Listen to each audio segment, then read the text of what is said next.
Dominique, rebonjour. Rebonjour Thierry. Dans la précédente vidéo, on t'a laissé un petit peu à ta renaissance. Et on expliquait que tu as eu un parcours de vie assez en dents de scie, et que à 30 ans, tu as déclaré une sclérose en plaques, que tu es parti en mer pour essayer de vivre tes rêves tant que la maladie t'en laissait la possibilité, et qu'au cours de ce qui devait être a priori une lente agonie, il y a eu un moment de rupture dans lequel on t'a passé un livre, une information et une connaissance que tu as expérimentée, manger tout cru de manière instinctive. Tu l'as fait et le cours des choses a été radicalement inversé.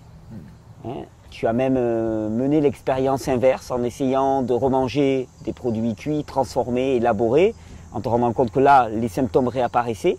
Donc tu as pu valider tout ça. Et qu'à un moment, tu as eu envie de comprendre et de transmettre tout ça. On t'avait laissé là parce que ça, c'est le début d'une nouvelle aventure pour toi. Est-ce que tu pourrais nous raconter un petit peu une nouvelle aventure qui débouche maintenant aujourd'hui sur la publication d'un livre qui pour moi est fondamental parce que vraiment il fait la synthèse de toutes les approches, parce qu'on parle du cru, on dit rien en vérité, il y a tellement d'approches différentes.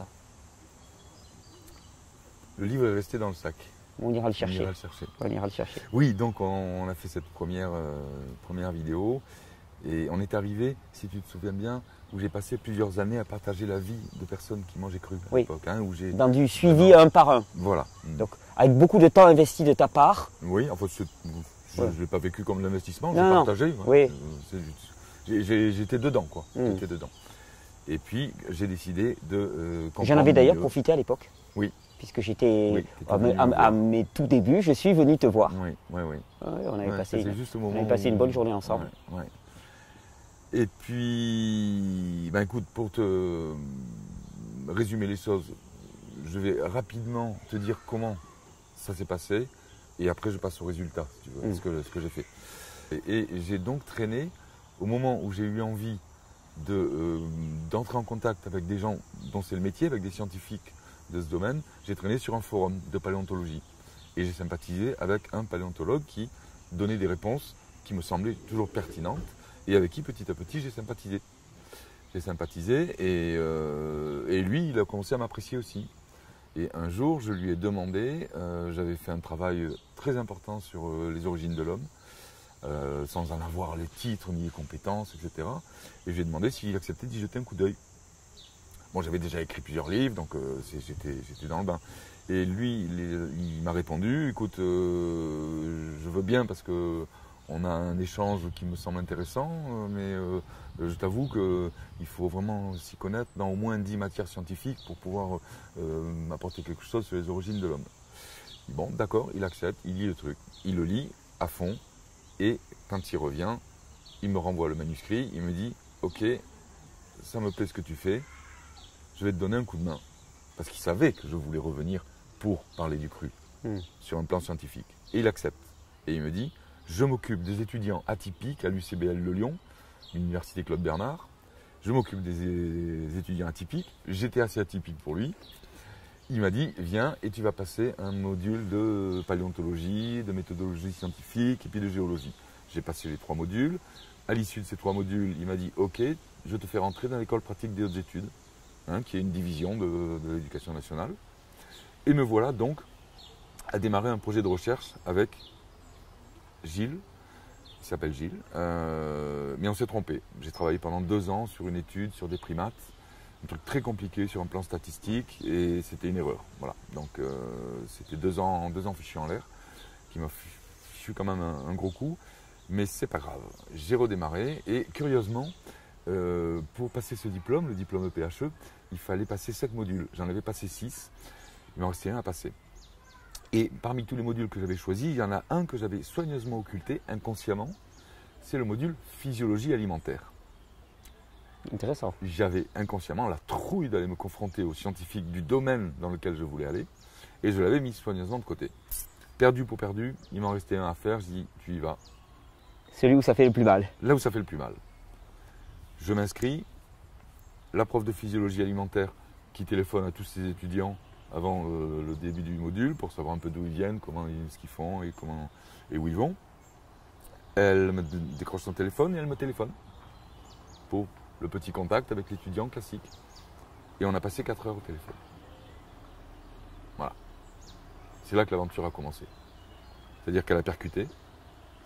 Tu lui as expliqué quel était ton projet, où tu voulais aller? Je lui ai expliqué tout, mon histoire, ce que j'avais vécu, ce que je voulais, ce que je cherchais, ce que je croyais. Ce que tu voulais essayer de démontrer de manière exactement. Rationnelle et scientifique. Exactement, la réalité perçue, et je voulais mettre une structure scientifique derrière, poser les choses sur des choses que je savais être vraies. Mais il fallait que j'aille les chercher, et tout seul je ne saurais pas. Voilà. J'ai rencontré des scientifiques abominables, j'en ai rencontré des merveilleux. Voilà. Gilles et Michel ont été extraordinaires, ils m'ont mené du bout jusqu'au bout.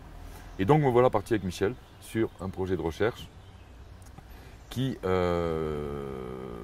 nous amener jusqu'à 7 millions d'années avant notre ère. Je me suis donc plongé au moment où l'homme s'est séparé des chimpanzés, où la lignée qui est arrivée à nous s'est séparée de celle des chimpanzés. On avait un ancêtre commun. 7 millions d'années après ce moment-là, les chimpanzés, ils pêchent des termites avec des poules de bois aménagées, et l'homme, il va sur la Lune en mangeant des nourritures lyophilisées et en écoutant de la musique classique. Il y a un bond extraordinaire.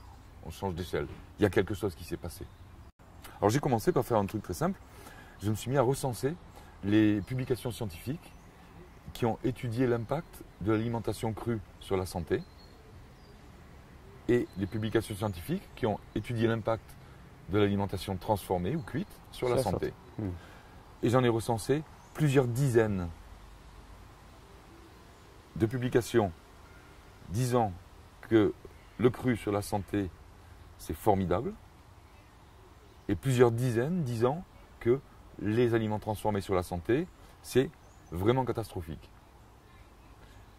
Avec quelques-unes, parce que ce qu'il y a de bien dans la démarche scientifique, c'est qu'on ne se contente pas d'aller chercher ce qui vient cautionner ce qu'on pense. Oui, bien sûr. Il faut aussi chercher la ce qui dit le contre-preuve. contraire. Voilà. Donc j'ai cherché aussi, dans les publications ayant étudié l'impact du cru sur la santé, celles qui avaient trouvé des impacts négatifs. Je les ai sortis, je les ai étudiés, je les ai discutés et démontés. Et j'ai montré à quel point c'était absurde, point par point. Mais grossièrement absurde. Donc ça n'a pas été compliqué. Oui, souvent c'est de la falsification. Au niveau scientifique et méthodologique. Au niveau d'interprétation, c'est terrible. Il y a un truc magique et on dresse une peur. Par exemple, c'est dangereux. Le cru, c'est dangereux parce qu'on maigrit trop. Je vous signale, monsieur le chercheur, que c'est le problème mondial actuellement, l'obésité. Alors peut-être qu'on pourrait chercher un petit peu pourquoi de ce côté-là. Ce genre de choses.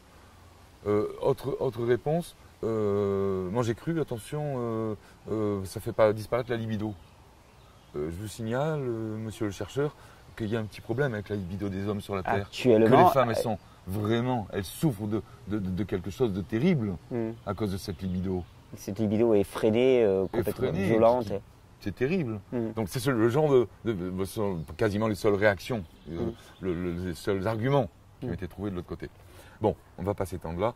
Revenons à cette situation, des dizaines de publications qui disent le cru c'est bon pour la santé, des dizaines qui disent que le transformé c'est catastrophique, et j'ai l'impression que la majorité des scientifiques sont autistes, quoi.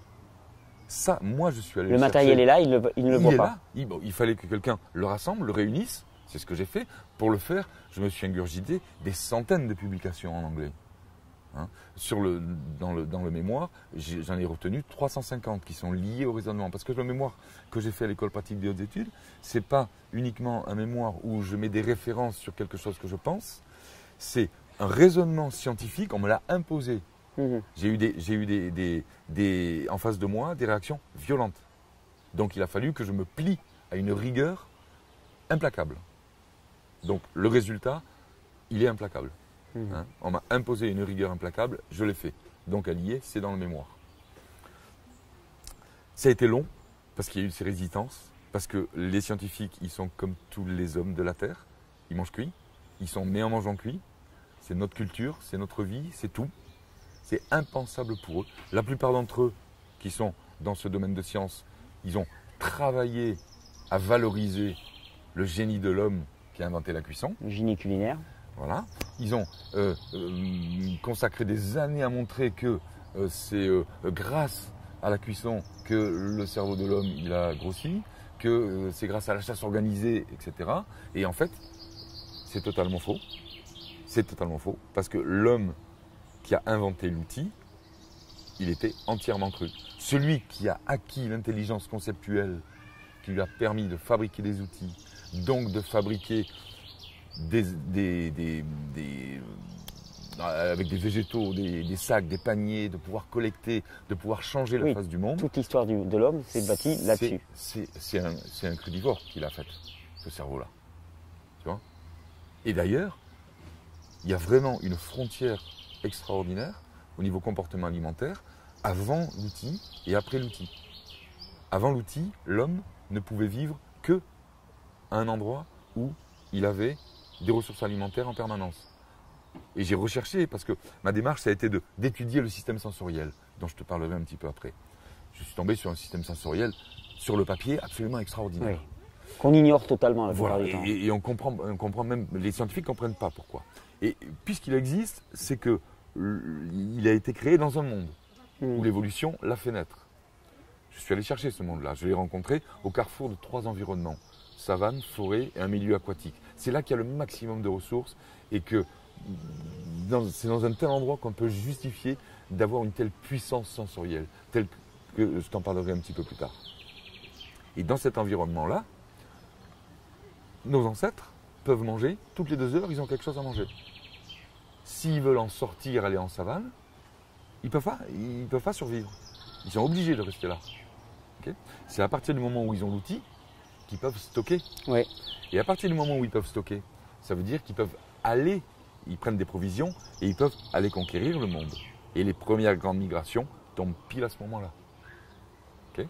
Non seulement il y a ce point-là qui est très très fort, le deuxième point fort, c'est que c'est la première fois de l'histoire depuis leur origine, c'était il y a 2,5 millions d'années, que l'homme peut commencer à faire des mélanges en permanence.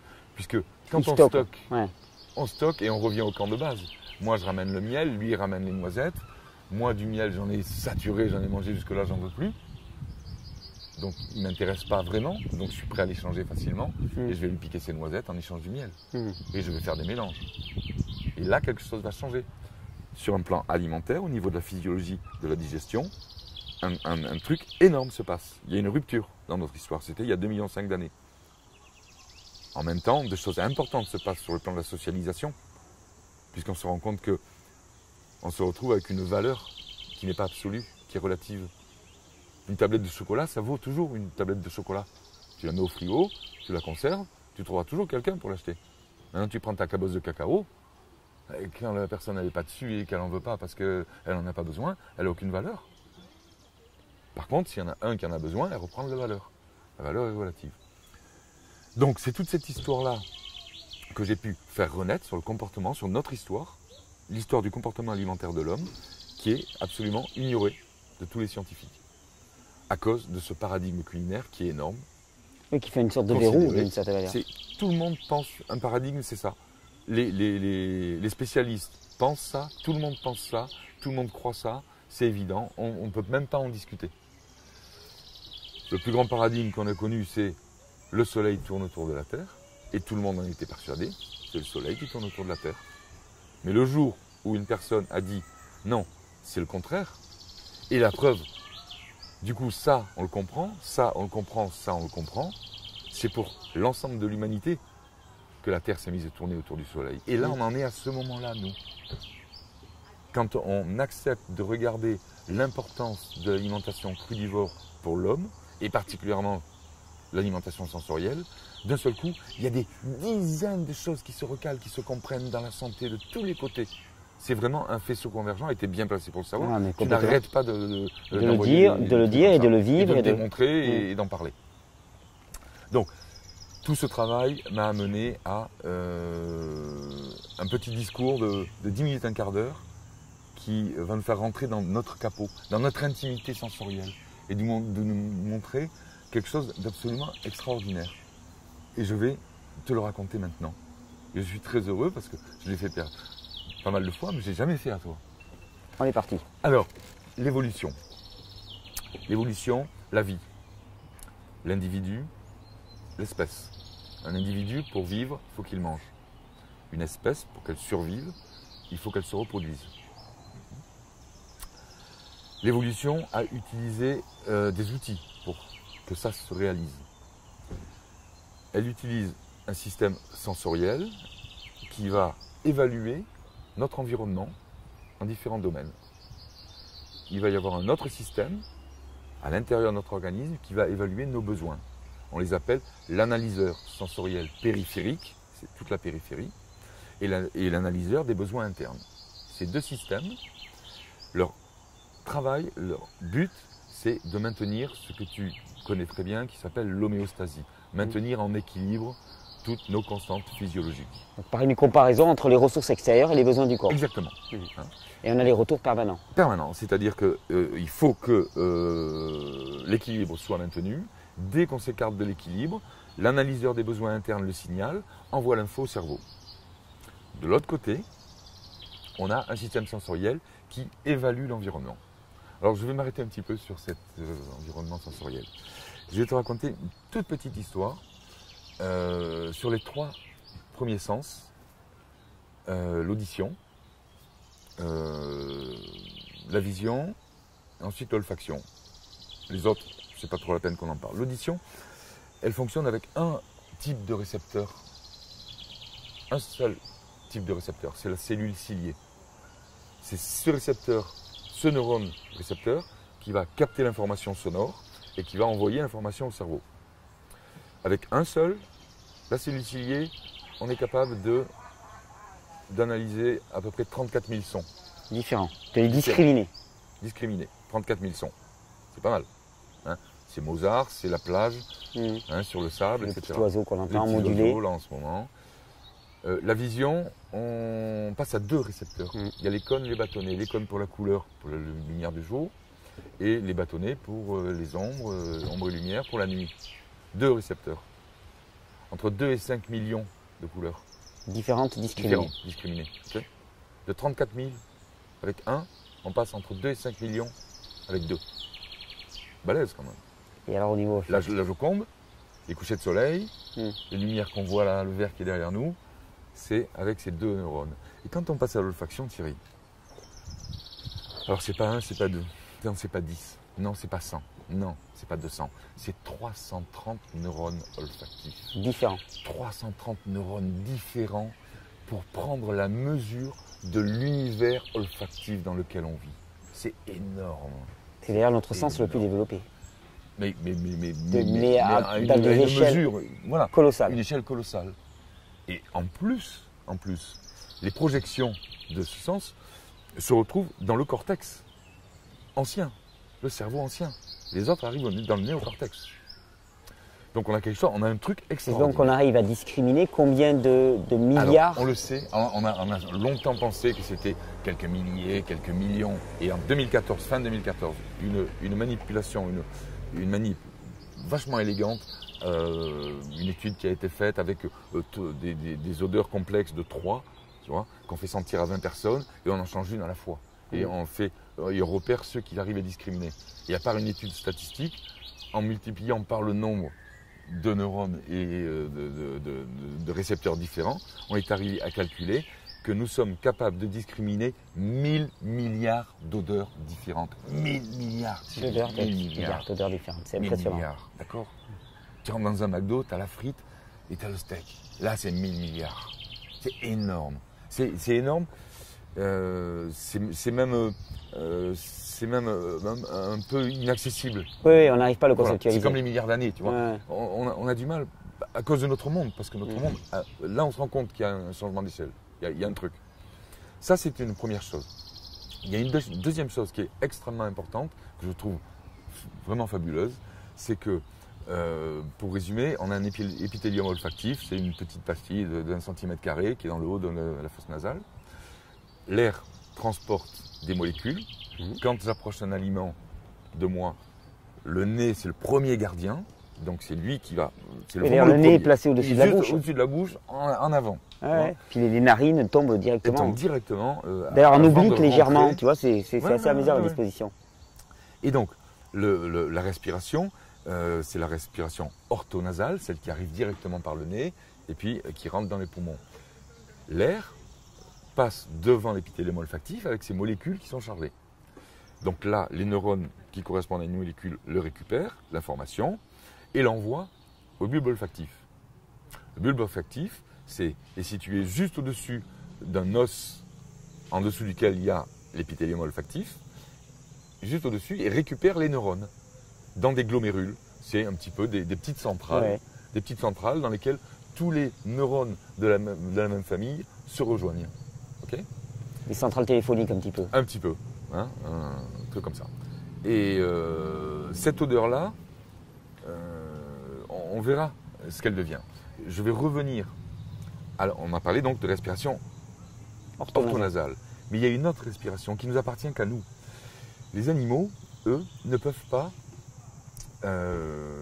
respirer et avaler en même temps. Parce qu'ils ont le pharynx et le larynx au même endroit. Ils ne peuvent pas. Ils n'ont pas techniquement suffisamment de sécurité. Un chien, quand il mange, tu as vu, il avale, il baffe. Hein.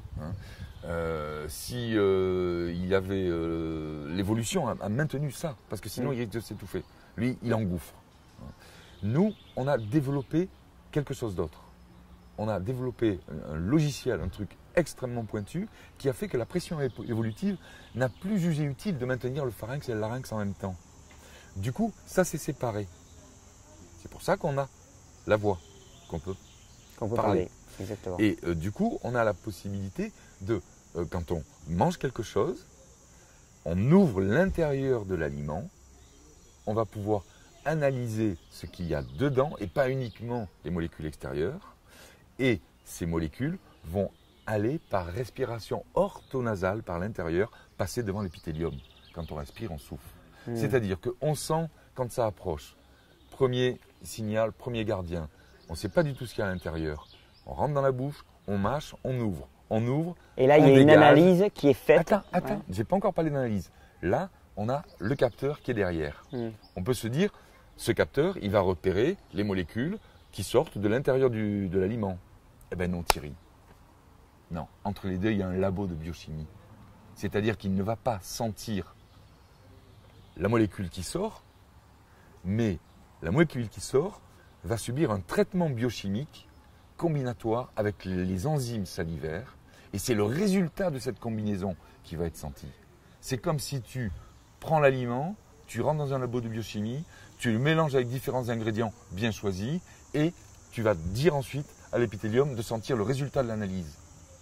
Ok ? Donc on a l'analyse directe, et puis on a un labo de biochimie qui va analyser directement l'odeur, et en plus une analyse biochimique intérieure. C'est énorme. C'est énorme. Alors maintenant, qu'est-ce qui se passe ? Qu'est-ce qui se passe quand ça arrive au bulbe olfactif, ce message ? On pourrait se dire, bon, une odeur, c'est une odeur.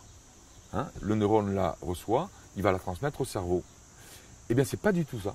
C'est pas du tout ça. Une odeur, au niveau du cerveau, c'est pas une odeur.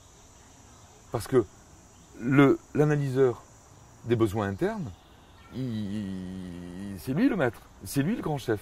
C'est lui qui va aller dans le bulbe olfactif. Et s'il a besoin de cette famille de molécules, il va mettre un coefficient devant. Il va mettre un coefficient multiplicateur ou minorateur. Et il a créé, l'évolution a créé quelque chose d'extraordinaire que tout le monde connaît, c'est le plaisir. Et la carte maîtresse de l'évolution, c'est le plaisir. Quand on met un coefficient en béton devant un aliment parce qu'on en a un besoin crucial, on a des petites lumières dans le cerveau quand on en mange. Ça devient magique.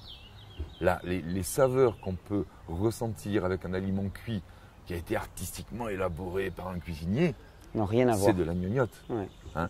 Quand il y a un besoin vraiment énorme au niveau de l'organisme, l'analyseur des besoins internes va envoyer le message, le bulbe olfactif va transformer ça, il va le faire paraître succulent, attirant, il va faire saliver, rien qu'à l'odeur. Quand ça correspond aux besoins de l'organisme, il y a la salive qui coule dans la bouche, tu la sens venir. tellement c'est puissant et c'est fort. Mais, il faut bien comprendre une chose, c'est que ce que je raconte là, on ne le comprend pas. Dans notre réalité… En tout cas, on ne l'utilise pas. On a l'impression que c'est une fonction qui est là, mais qui n'a pas de sens. On ne le voit pas, ça ne marche pas. Ça ne marche pas. Sur le papier… Ça existe. Sur le papier… Tout est câblé, tout est présent. Comme je te le décris, on devrait avoir tous une santé, mais alors irréprochable, puisqu'on a tout ce qu'il faut pour le faire. Oui, pour déterminer, pour… Voilà. Exactement, mais ça ne marche pas. Et ça ne marche pas pour une raison qui est très très simple, et je vais utiliser une analogie pour te le transmettre.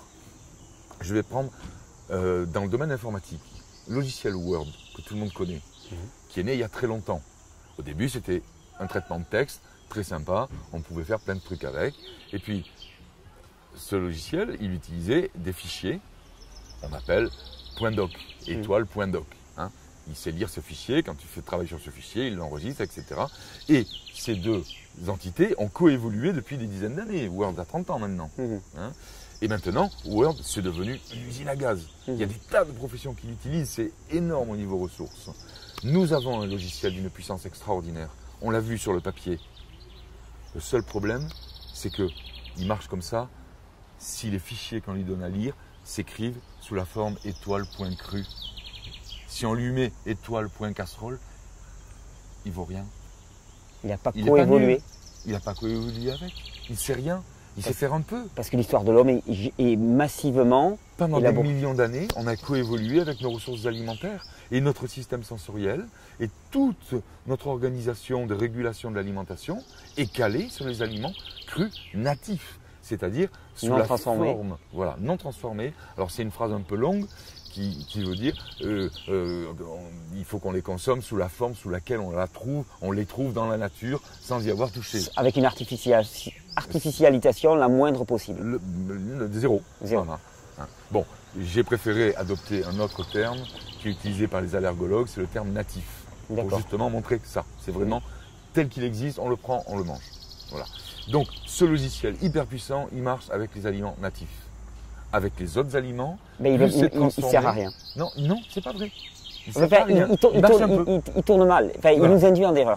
Il marche un peu quand même. C'est pour ça qu'on peut survivre. C'est qu'il marche un peu. Quand vraiment on sature de graisse, ce sont des signaux très grossiers, le système il dit arrête. Hein. Mais on a eu besoin d'inventer la diététique. Et la diététique, elle est née quand? On a une petite idée, la diététique. Parce qu'on a eu des petites statuettes stéatopigiques.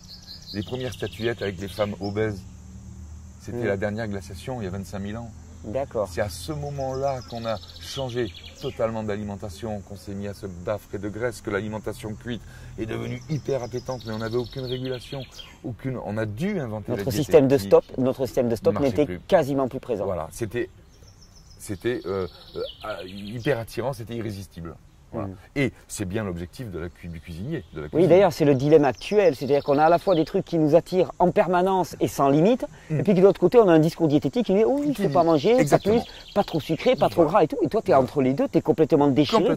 Et il n'y a plus de plaisir, il n'y a que de la coercition.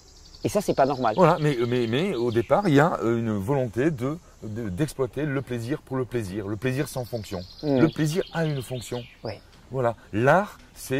L'art pour l'art, c'est comme le plaisir pour le plaisir. Oui, et le cuisinier, son grand kiff, quand il a réussi, c'est de l'art.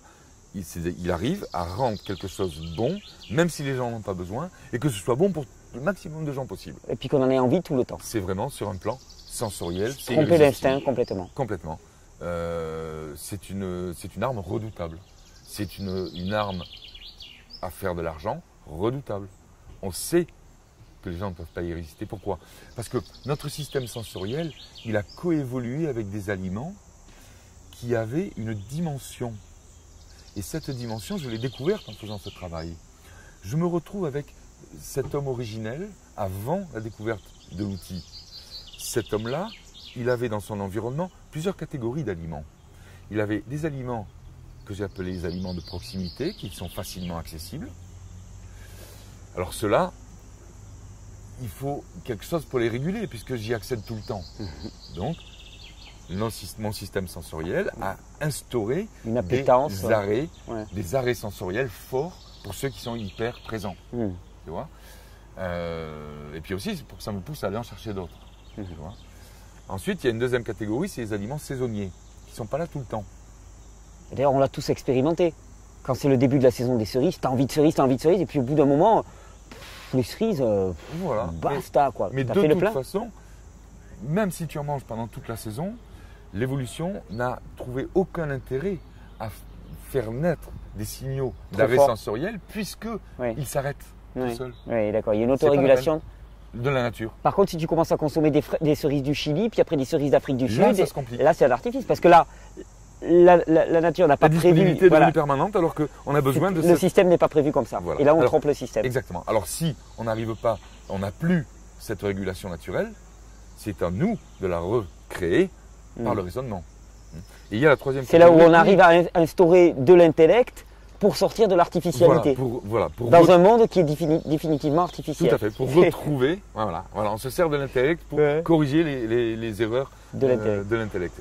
Et la troisième catégorie, ce sont les aliments aléatoires qui sont très rares et qui sont très utiles. Très rare dans un contexte naturel. Contexte naturel. Je parle des protéines animales, je pense au miel, je pense aux fruits séchés, pour avoir des figues séchées naturellement sur l'arbre, qu'il n'ait pas plu, qu'il n'y ait pas eu de vent, qu'il n'y ait pas d'insectes, etc. Exactement, C'est rare. Donc, par rapport à ces aliments-là, les aléatoires, nous avons un appel Une appétence sensoriel énorme. très fort. Oui, parce que quand on les rencontre, il s'agit d'en faire le plein. Voilà. Et on n'a aucun arrêt sensoriel, puisque de toute manière, ça s'arrête tout de suite. D'accord? Donc, il y a vraiment une différence de traitement de ces trois différentes catégories qui sont inscrites dans notre génétique.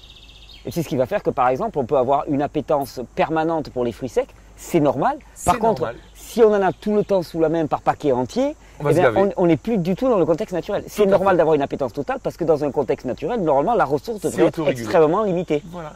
Et c'est aussi pour ça qu'on n'arrive pas à consommer des légumes. On a du mal à les consommer parce qu'on a des arrêts forts, on a des appels faibles, parce que ce sont les plus disponibles. D'accord. Tu vois? Donc la disponibilité des ressources alimentaires est un paramètre très Fondamental. important. Et il y a La disponibilité dans un contexte naturel. naturel. Hein. Et il y a une autre donnée qui est importante, c'est vraiment important de le souligner. Ça concerne l'attrait pour les aliments.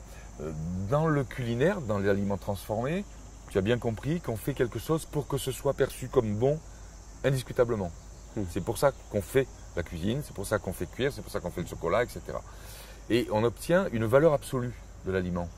Et on la mesure, l'impact sur l'organisme, on le mesure par un terme amusant qui s'appelle la palatabilité. Palatabilité, qui est difficile à prononcer, qui fait rire beaucoup de gens. Palatabilité, c'est pour qualifier un aliment qui est indiscutablement bon pour une personne, sans condition. Okay, ça n'existe pas dans le crudivorisme. Ça n'existe pas parce que sensoriellement, ce n'est pas possible.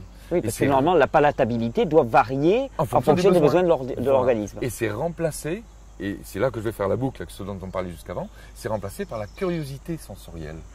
Ma curiosité sensorielle pour les légumes est très faible.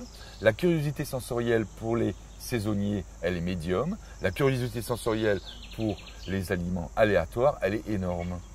D'accord ? Et il y a vraiment un tableau logique, une correspondance entre la puissance des arrêts sensoriels, les attraits sensoriels et la réalité de la curiosité sensorielle. C'est tout un univers qui nous échappe totalement de par l'emprise du paradigme culinaire et de par l'impossibilité d'exprimer tout ça dans un contexte qui nous piège notre sensorialité complètement et qui nous laisse désemparés à l'échelle de l'humanité. Et l'importance du travail que j'ai réalisé et qui va mettre certainement très très longtemps pour arriver à avancer, mais il y a quelque chose de fort, c'est que les bases sont posées. Et les bases scientifiques. La justification scientifique.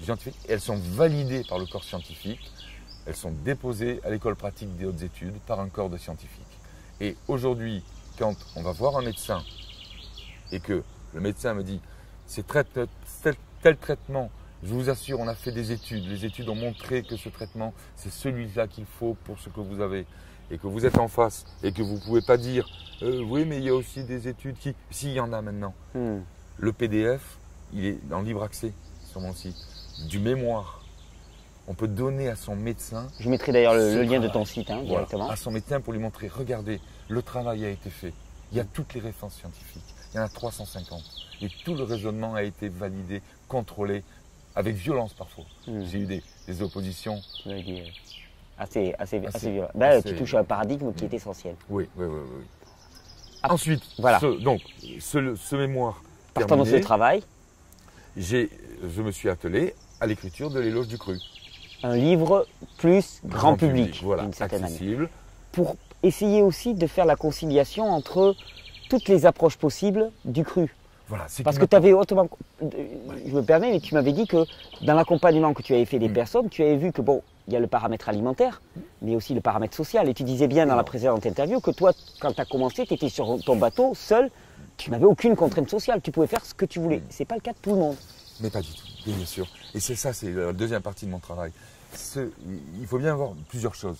J'ai découvert, j'ai cherché, j'ai découvert des choses. J'ai découvert un idéal alimentaire, vraiment une carte maîtresse. Mais impossible à pratiquer dans la vie de tous les jours. À part être ermite. Voilà, à part vivre comme un sauvage. Il y a aujourd'hui vraiment une multitude de tendances qui vont vers le cru.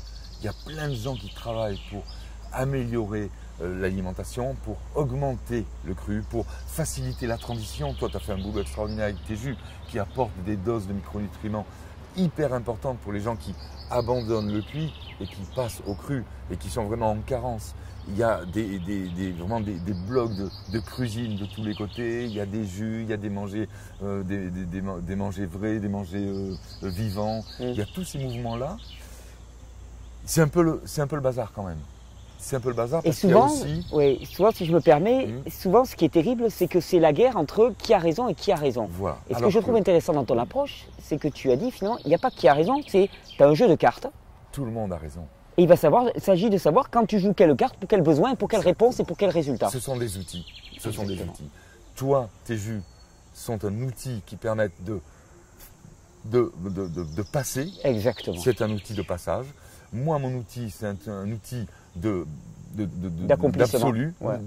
Pas d'accomplissement, parce que c'est pas un but. Oui, c'est pas un but. C'est pas une fin en soi, le c'est un absolu. C'est l'efficacité maximale du système. Voilà. Si on en a besoin, on peut aller jusque-là, c'est le summum. Mais il y a toute une échelle.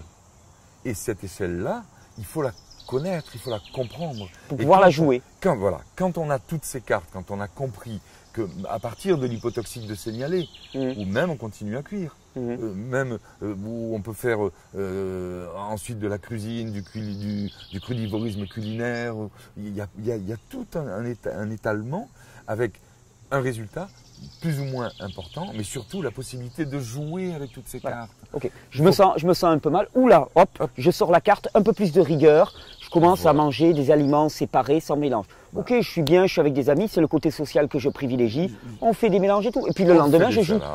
Et on joue avec ce jeu-là. Et on sort de la séparation et de la confrontation permanente. Voilà, on se rassemble tous. On est dans la même direction, la direction de la rupture avec le paradigme culinaire. Mais c'est ça qui est fondamental, c'est ça qui nous réunit. Voilà, on a des cartes, on a des atouts, on n'est pas les ennemis, on doit s'aider.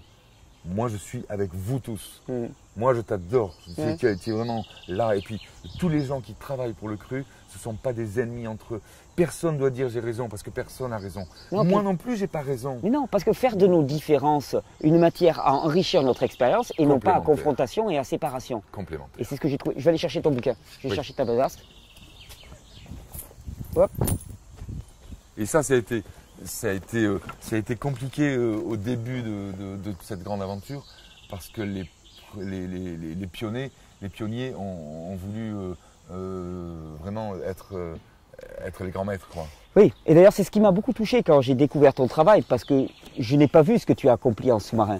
Et quand tu es ressorti, qu'on m'a dit, voilà Dominique, tu m'as dit, voilà je vais faire un nouveau livre et tout, et que tu m'as dit, mais en fait ce livre-là, il va prendre toutes les tendances et pour essayer de les rassembler et de montrer ce qu'il y a de commun, de montrer l'intérêt qu'elles peuvent avoir, de dire, tu un 4x4 ou une Ferrari, il n'y en a pas une qui est mieux que l'autre. Si tu veux prendre un chemin complètement défoncé, il vaut mieux prendre un 4x4 qu'une Ferrari. Si tu veux par contre tirer sur un circuit, le circuit du Mans, bah, il vaut mieux prendre une Ferrari. Il n'y en a pas un qui est mieux que l'autre, il y en a un qui est adapté à un type de terrain. Tout à fait. Et avec le cru, c'est pareil. Ça dépend de l'état de ta voiture. Ta voiture étant ton corps. Ouais. Si ton corps il est au top. Et puis l'état de ton corps et l'état du terrain que tu vas appréhender. Ah ouais. Et puis avec les deux, mais il n'y a que la connaissance qui peut nous permettre d'expérimenter. La connaissance est une arme non violente. Ouais, tout à Mais fait. c'est une arme. Ouais. C'est une arme parce qu'en face, il y a des résistances énormes. Énormes. Et ce que tu as accompli avec ce rassemblement de près de 3000 personnes, c'est waouh. Ouais, c'était chouette. Hein. Waouh. C'était merveilleux. Très très chouette. Donc alors là, voilà le mémoire. Donc il est en PDF sur ton site. PDF en libre téléchargement. Je remettrai le lien. Et puis l'éloge du cru. Donc le livre que tu viens de sortir, qui rassemble toutes les approches du crudivorisme d'une certaine manière. Oui, non, en fait, il est en deux parties ce livre. Il y a toute la première partie qui est donc un résumé accessible de la partie scientifique. La deuxième partie, elle, est concentrée sur la pratique. Ouais. Et dans une troisième partie ou conclusion ou synthèse, je réunis tout. Exactement. Et je montre que toutes ces cartes ont une fonction. Ce sont des outils.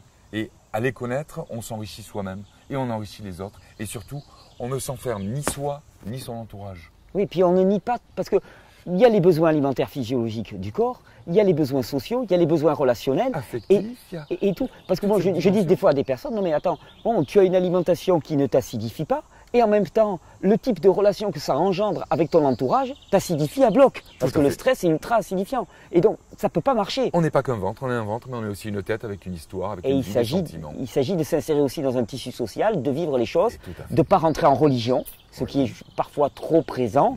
Hein, de ne pas rentrer dans la peur non plus, de ne pas avoir un rapport à la nourriture qui soit basé sur l'anxiété, mais plutôt... Et la culpabilité, avec la culpabilité. C'est terrible, terrible, terrible. Tu manges pas comme ci, tu manges pas comme ça, les ayatollahs du cru, les ayatollahs du véganisme, les ayatollahs de telle approche alimentaire. Et ça, c'est les conséquences du monocarte.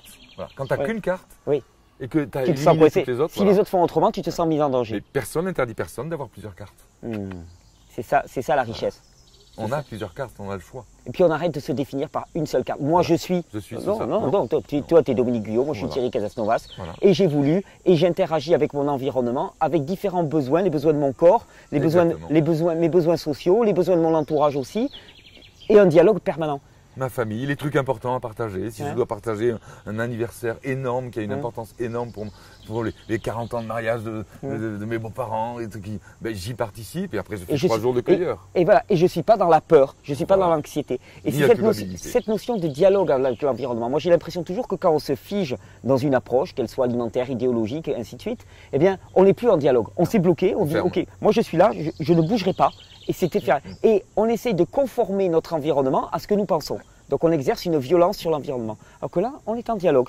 Ok, quels sont tes besoins? Quels sont mes besoins? Ok, comment est-ce qu'on peut s'accorder? Comment est-ce que ça peut marcher? Ok, j'ai dû faire un compromis et aller vers toi. Bon là maintenant, je vais avoir besoin un petit peu de tenir compte de mes besoins. Et par ce dialogue permanent, cet aller-retour, et ça, c'est faisable, ça marche. Mais ça marche très bien. Ça marche. Et d'ailleurs, c'était agréable lors de ces rencontres de voir que finalement, il n'y avait pas une unicité de pratique alimentaire.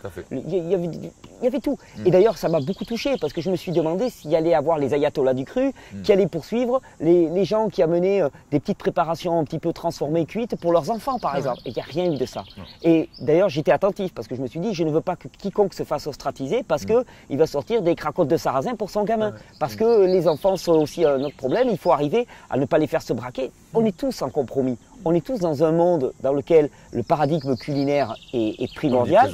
Et il faut arriver à fonctionner dans ce monde sans trop de souffrance. Et je pense qu'on arrive à un moment charnière de l'histoire. Je pense que le début d'une révolution, mais qui dépasse le scandale du sang, etc. Enfin, c'est un truc énorme qui démarre. Et il sera possible que parce qu'on aura une approche qui sera basée sur la douceur, le compromis, l'écoute et le multicarte. Parce que si on est dans une approche religieuse, dogmatique, avec une seule carte en main, ça ne va pas marcher. On va aller droit à la confrontation. Et c'est ce qu'on voit actuellement sur les forums, sur Internet, sur les Facebook et ainsi de suite. C'est chaque fois un psychodrame de confrontation et de violence. Et ce que tu apportes, c'est une porte de sortie à ça. Exactement. Où on prend tout. On est gagnant-gagnant. On prend tout, on arrête d'exclure, et par contre, on sait pourquoi on fait tel ou tel choix. Oui. Et on ne culpabilise pas. C'est cool, tu as bien fait de faire le sous-marin pendant quelques années. Non, mais c'est chouette, c'est chouette, c'est chouette. Ah, je regrette pas, je regrette pas. Je regrette pas, je vais te dire aussi, je regrette d'autant moins que je sors, hein, sous-marin, je sors, hein, mon périscope sort, et puis tu es là avec les milliers de personnes. Moi, j'ai rien vu venir. Oui, je sais bien, je sais bien. Je sors et je vois tout ça. C'est dingue, c'est pas vrai. Synchronicité. Ouais, yes. C'est là où il y a un rôle de relais aussi, parce que je me souviens que c'est toi qui m'as accueilli. C'était l'été où j'étais au plus mal. Hein. Vous avez été deux à m'accueillir et tu as été l'un de ces deux. Et tu as parié sur moi aussi.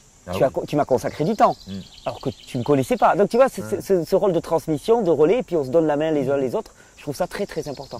Très très important. Et renvoyer ce message fort, qu'on gagne à s'enrichir les uns les autres et non pas à se séparer. Il n'y a pas de course, il n'y a pas de compétition. Il y a un truc que j'ai envie de rajouter. Le travail que j'ai fait, qui a mis à jour ce logiciel hyper puissant, de l'enseigner, tu vois, de l'apprendre aux gens, ça a une portée énorme. Pourquoi ? Il ne s'agit pas d'apprendre, de faire un stage, voilà, viens faire un stage pour apprendre à manger avec tes sens, c'est pas ça. Il s'agit d'initialiser, d'une initialisation sensorielle. Et à partir du moment où tu as initialisé sensoriellement quelqu'un, c'est comme pour toute la vie, c'est comme le vélo. Tu l'as appris. Quand tu vas te faire une salade, tu vas plus faire la même salade qu'avant. Tu vas sentir l'aliment avant. Si celui-là il sent mauvais, tu vas pas le mélanger avec celui qui est bon pour le cacher. C'est ce qui surprend beaucoup les gens, parce que moi, mon initiation a été faite par des gens comme toi, donc avec le sensoriel. Et même si parfois je me fais des salades, des choses comme ça, il n'empêche que les vieux réflexes ils sont toujours présents. Je ne vais pas aller mettre dans ma salade quelque chose qui ne sent pas bon. Dans mon jus, je ne vais pas aller mettre quelque chose qui ne sent pas bon. Mon sens est toujours aiguisé. Et puis, si à un moment je ne me sens pas super bien, hop, je sais vers quoi je reviens. J'ai ma boussole, elle me ramène en permanence et je sais jongler avec toutes ces approches. Et c'est d'une importance de diffuser ce savoir, cette connaissance. Elle est en chacun de vous. En chacun de vous, vous l'avez. Il faut le redécouvrir. Il faut l'initialiser. Et c'est une aventure merveilleuse. Et ça prend 2 jours. Et tu l'as pour toute la vie. Tu as une carte, tu l'as pour toute la vie. Et tu t'en sers même dans le cuit, même dans les écarts. Parce qu'il y a des trucs qui sont plus ou moins supportables quand on mange cuit. Tout à fait. Hein, pour chaque personne, c'est différent d'ailleurs. Mais là, au moins, tu as la clé qui te permet de comprendre pourquoi. Parce que, à tous les niveaux. Moi, on m'avait toujours dit que si on dit oui, les goûts et les couleurs, ça ne se discute pas et ainsi de suite. Comprendre que les goûts, en particulier en termes alimentaires, ils ne sont pas au petit bonheur la chance. Ils ont un sens. Ils ont un sens. Et une fois que tu connais ce sens et que tu comprends qu'ils ont un sens, tu commences à les respecter pour ce qu'ils sont. Non pas pour des lubies de la personne en disant ah, « t'aimes pas ça, mais pourquoi t'aimes pas ça ?» Non, non. Tu as un besoin, j'ai un besoin. Et moi, ça m'aurait évité de me faire imposer des aliments pendant toute ma jeunesse que je ne détestais pas. Me dire « Ouais, mange ça, pourquoi tu n'aimes pas ça, il faut que tu le manges et tout. » Non, j'en ai pas besoin. Et de respecter un peu plus, particulièrement par rapport aux enfants qui sont souvent soumis au vouloir de leurs parents, de dire à l'enfant « Mais quel est ton besoin ?» Et ça s'appelle manger avec du sens. Et je termine le bouquin avec les enfants. Bien sûr. Qui sont extraordinairement. Ah mais sur le plan sensoriel. C'est incroyable. Ils sont mais parce qu'ils n'ont pas été formatés. Et moi, j'assiste avec les enfants à des choses absolument extraordinaires. Ils savent exactement ce dont ils ont besoin, dans quelle quantité. Et parfois, je les vois consommer une quantité qui me paraît diététiquement anormale. Et je me dis, oh là là là là, ils vont passer une nuit, ça va être terrible. Rien du tout. Ils vont très bien. Parce qu'ils savent exactement, c'est très précis. Et de retrouver cette spontanéité des enfants aussi, c'est quelque chose d'assez merveilleux. Là, il y a une vidéo à faire aussi. Il y a un truc. J'ai eu 2 enfants qui étaient sensoriellement purs depuis leur conception. Donc j'ai vu des trucs magiques. Ouais. On fera un truc. On fera un truc comme ça. Dominique, je crois qu'on a tout dit. On a fait le tour. Je suis très heureux de faire délibérément la publicité de ton travail. Quand 10 ans après, il y a le périscope Dominique Guyot qui ressort la tête, c'est pour nous donner quelque chose de très très bon. Je vais mettre le lien, il est aux éditions Médicis, je vais mettre le lien dans la vidéo. Vraiment, c'est un travail de synthèse, c'est un travail vraiment, je pense, qui donne la clé et qui donne le sens à tout ce que nous vivons. Et le lien. Ouais, et le lien entre tous.